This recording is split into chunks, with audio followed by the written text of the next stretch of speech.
Hey folks, this is the first video for Experience 9 in which we are ultimately going to discuss a confidence interval for a proportion, which will be a new statistic for us.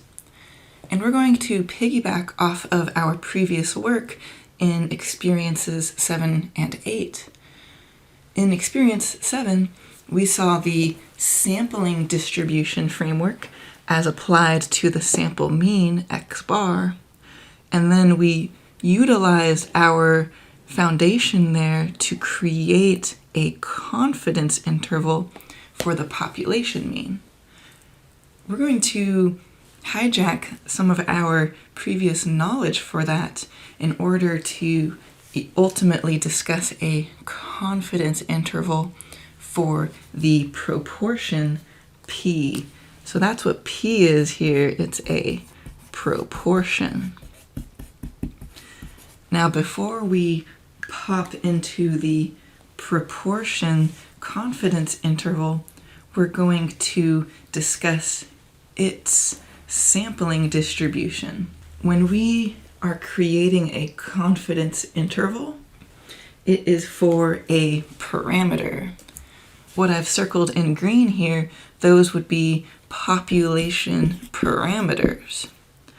But when we discuss a sampling distribution, that is in regards to the sample statistic that is estimating it. Here, the letter P is a population proportion, and we're going to discuss its sampling distribution, which would have to be its sample version, which we would call P hat, P with a hat. There is a connection with proportions to a concept we've discussed in the past, and that is for a binomial random variable. So recall that a binomial variable has two outcomes, right? And we often call them success or failure. And the parameters that described a binomial variable were n and p. So there were also two parameters, and n represented the number of trials, essentially another way to say sample size, right? And p was the chance of a success in a single trial. So this letter P is a probability, certainly, but it can also be interpreted as a proportion. So these are not different concepts. But here, this is applied to a population. Let's see how we interpret that probability or that proportion when we apply it to a sample. The sample proportion is represented with p hat, p with a hat, and it's connected to this binomial distribution. Because just think about a simple proportion, maybe the percentage or proportion of females in a classroom or males in a classroom. You would take the number of successes and divide by the sample size or number of trials. From the binomial perspective, we called the number of successes x. So p hat is x over n. And we can see that there is a connection here between binomial variables and proportions. If a binomial variable is all about the number of successes and the proportion, all you're doing is dividing by n, that's the connection here, that a proportion is just take your binomial and divide by n. Our goal right now is to find probabilities associated with sample proportions. if we are going to find probabilities associated with these p-hats or sample proportions, we need to know how they are theoretically distributed. This is where we are going to piggyback off of our previous work, where we're going to describe the theoretical distribution of all possible sample proportions. And this is going to mimic some of the format and structure that we discussed in Chapter 7. So we're going to mention how are these proportions distributed in terms of their shape. We know how to work with normal distributions, so we're really going to discuss when is that allowed.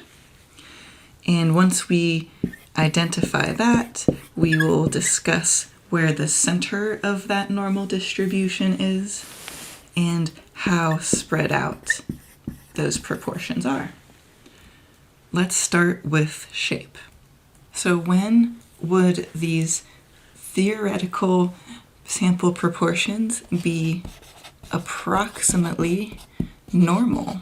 There are some criteria for this, and this is given by when the expected value or the expected number of successes and the expected number of fails is greater than 5. So that's usually a quick check in our sort of first stages of our work. And to draw a picture, we just want to satisfy those criteria so that way we can work with this beautiful distribution. If I was to label this, I would label this P with a hat. And now we want to discuss where the center is. What number could I put for that tick mark? I'm going to put these criteria in a box. And the center, that would be the mean. And we want the mean of all of these P hats. Remember when we did this side action here, we said the mean of the sample means is just mu. That property applies here as well, right? Where we said if you took every single sample mean and you averaged them up, it should be the population mean. That's essentially what's happening here. If you took every single proportion and averaged them up, it would equal the population proportion. I'm going to erase this now, and I'm going to put this property in a box. And I can label that tick mark P.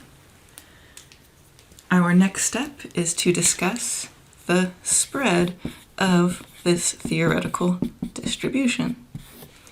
So this is the standard deviation of all these sample proportions.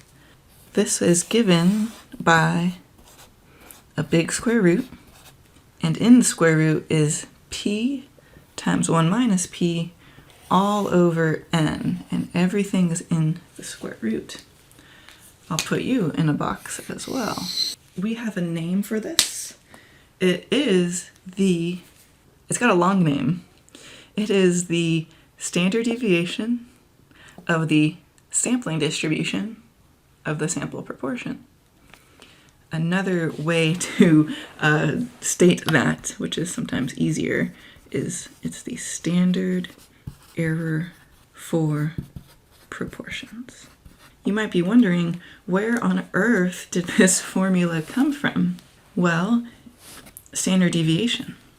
Recall that the standard deviation of a binomial is given by np1 minus p all up in the square root.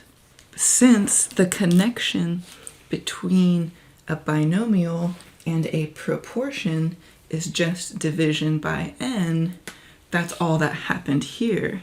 So this was just divided by n, and that's how you get that formula in a box.